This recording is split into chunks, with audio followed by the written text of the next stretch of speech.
Okay, let's start considering the origins of Romanticism in England. We consider the following points. First of all, pantheism.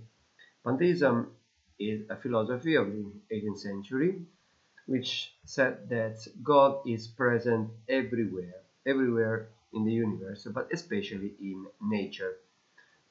This is one of a very important element we will see later because it made nature and man important elements of Romanticism. Second point, German idealism. German idealism, which is a philosophy that was born and grew up in Germany, and you will study it with your philosophy teacher. And it regarded external reality as a sort of illusion. The word idealism comes from Plato, the world of ideas, mondo delle idee di Platone. Plato thought this world is not the real world, but the real world exists in another reality, and what we see here is only a reflection of that reality. So what we see here is not real. Is not we can't measure it. We can't consider it really important, and so consequently, science is also an illusion, because with science we can measure this reality. We can say this table is along 1 meter, but this is not the real table. The real table exists in another reality. So, if this is true, how can we know the real reality, the reality of the that exists on the other side? One possibility is to use art, as you can see in the text. Art is the supreme act of man who, through intuition, can grasp the truth lying behind this reality, which is not the real reality.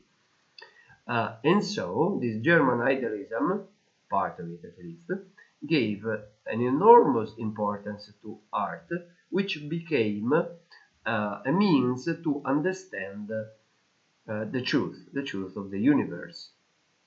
Another important figure is that of Jean-Jacques Rousseau, a French philosopher. He was very important fundamentally for two things. One is for his concern with nature, and because he considered nature extremely important, and also for the importance he gave to man's emotions and man's imagination. This is a big change from the traditional philosophers of the Age of Reason, who, of course, did not give much importance to emotions and imagination because they were concerned with realism, with the reality, with materialism. One specific aspect, which is very important about Rousseau, is that he developed the theory of the good savage, in French, le bon sauvage, good savage, le bon sauvage.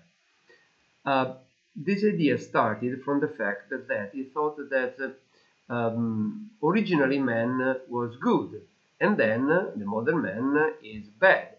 So he asked himself why. He had the possibility to know something about primitive populations in Africa or in South America, and he saw that these populations don't have any developed society.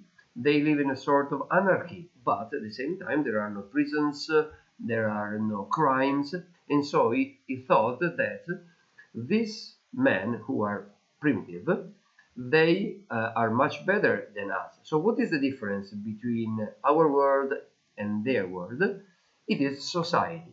So, in his opinion, society corrupts man and makes man bad. So if man lives in direct contact with nature, lives a primitive life, man is good, and this is why the good savage.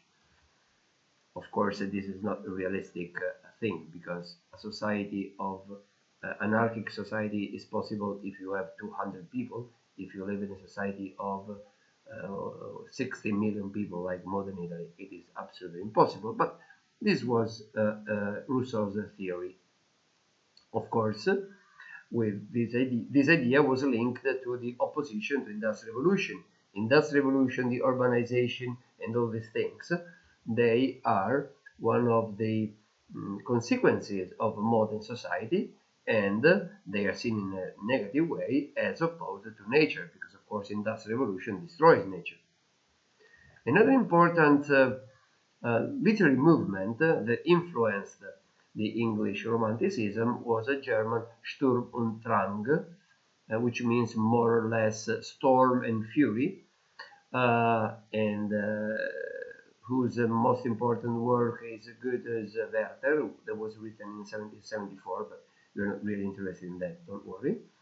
The German Sturm und Drang emphasized, as you can read, the value of the individual who rebelled against the classical canons and advocated a return to nature. So again, we have the opposition to the industrialized world and a return to nature, and in opposition also to classicism, which was seen as something simply fundamentally boring thing.